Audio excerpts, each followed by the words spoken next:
செய்யும் என்னை கத்தி இல்லாமல் கொய்யும் இதில் மீள வழி உள்ளதே இருப்பினும் உள்ளம் இருமாது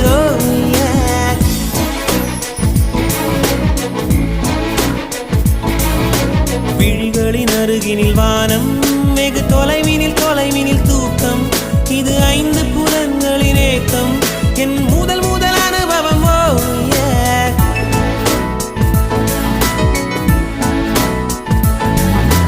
ஒலியின்றி உதடுகள் பேசும்